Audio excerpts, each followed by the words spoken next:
नमस्कार दोस्तों, आप सभी का स्वागत है हमारे भक्ति यूट्यूब चैनल पर।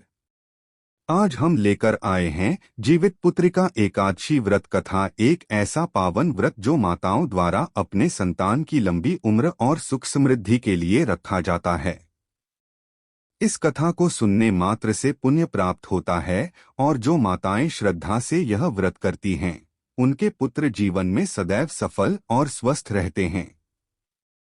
चलिए शुरू करते हैं जीवित पुत्रिका व्रत की 5 पवित्र कथाएं।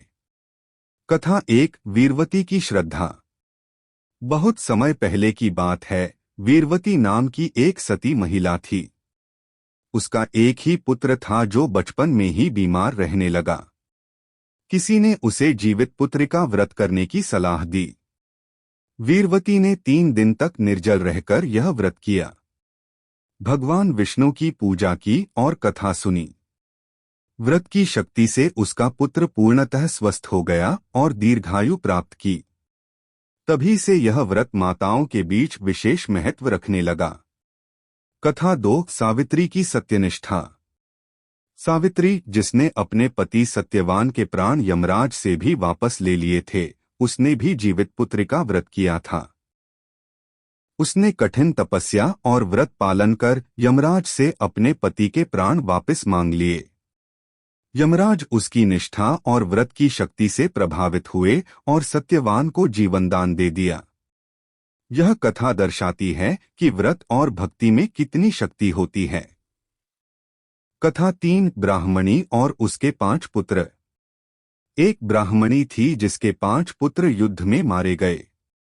उसने गुरु की आज्ञा से जीवित पुत्रिका व्रत किया। भगवान नारायण की कृपा से उसके सभी पुत्र जीवित हो उठे। यह चमत्कार पूरे नगर में प्रसिद्ध हुआ और तभी से यह व्रत विशेष रूप से संतान की रक्षा के लिए किया जाने लगा। कथा 4, रानी चंपावती की परीक्षा। चंपावती रानी के 7 पुत्र थे, परंतु दुर्भाग्य से सभी एक एक करके बीमार होकर मृत्यु को प्राप्त होने लगे। एक साधु ने उसे जीवित पुत्रिका व्रत की सलाह दी। रानी ने पूरी श्रद्धा से व्रत किया और नियमों का पालन किया। व्रत की समाप्ति पर उसके पुत्रों को पुनः जीवन मिला और वे राज्य के योग्य बने। कथा 5, आधुनिक काल की एक मां की आस्था। यह कथा हमारे ही युग की है। एक मां जिसका पुत्र एक गंभीर दुर्घटना में कोमा में चला गया था, उसने डॉक्टरों के जवाब देने के बाद जीवित पुत्रिका व्रत करना शुरू किया। 3 दिन तक निर्जल रहकर उसने भगवान विष्णु की आराधना की। व्रत की समाप्ति पर चमत्कारिक रूप से उसका पुत्र होश में आ गया। डॉक्टर भी इस घटना को देखकर चकित रह गए।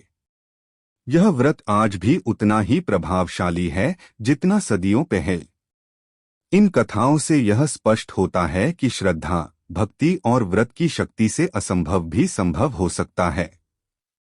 जो भी माताएं और स्त्रियां इस व्रत को करती हैं, उन्हें चाहिए कि वे नियम, श्रद्धा और संयम के साथ व्रत करें और भगवान विष्णु की आराधना करें। इस व्रत से संतान की लंबी उम्र, सुख, शांति और समृद्धि की प्राप्ति होती है। अगर आपको यह कथा पसंद आई हो तो वीडियो को लाइक करें, शेयर करें और हमारे चैनल को सब्सक्राइब करना न भूलें। फिर मिलेंगे एक नई कथा के साथ। जय श्री हरि, जय मां।